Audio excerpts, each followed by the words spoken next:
let's talk about Canada's big grocery chains. They've been taking a lot of public wrath, and now another one might incur even more, Richard. They're making money hand over fist, Cynthia. I mean, we talk about the prices at the grocery store, but apparently few Canadians are having any issue opening up their wallet at the grocery store. I know you have to a certain extent, but these grocers, they're making big money. Today, Metro said its profits surged 26% in the latest quarter. Revenue up 10% to $6.4 billion. The bottom line results come as Metro grocery workers at 27 GTA stores continue to strike. This job action now almost 2 weeks old. They're looking for the pandemic pay to be brought back. They want $2 an hour pay increase. They said the strike's over if we get that.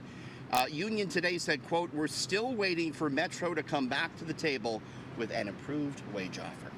I would imagine a lot of people support the workers because they see their grocery prices so much higher than they were a few years ago. 100%, but it's also important to remember this is a very low margin business. Like, yes. They did revenue of $6 billion, they made a profit of 300 and some million. So the argument on the other side is if you dole out this wage increase, there might not be much at all left on the bottom line. Yeah, that is an argument that they use, and restaurants have the same issue. Their margins are so tight. Yeah.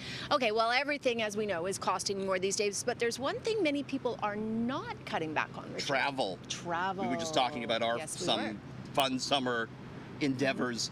I mean, look, people are struggling with high inflation, but it seems like there is still some money left over for wanderlust. Wanderlust. Well, yes. Nobody could travel through COVID, or very little anyway, so I guess they're ready to travel. They're making up for lost time. And so the high ticket prices, and I mean, we're looking at some very high airfare and hotel prices.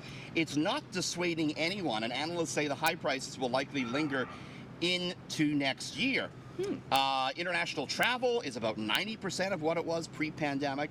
Cruise operator Royal Caribbean recently reported record results. Airbnb said its revenue is up 27%, and hotel giant Marriott is forecasting strong sales into the future. It's one of those things where, you want to make memories, and sometimes it's worth it, right? And travel is fun. You get to see the world. It's such a beautiful place and exciting. Okay, I understand that.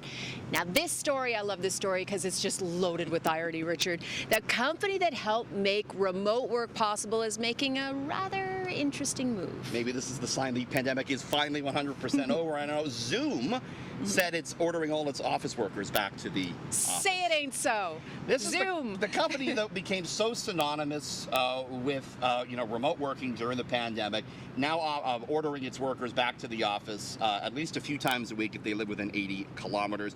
In the United States, where Zoom is based, about 12% of workers are still remote, 29% are hybrid.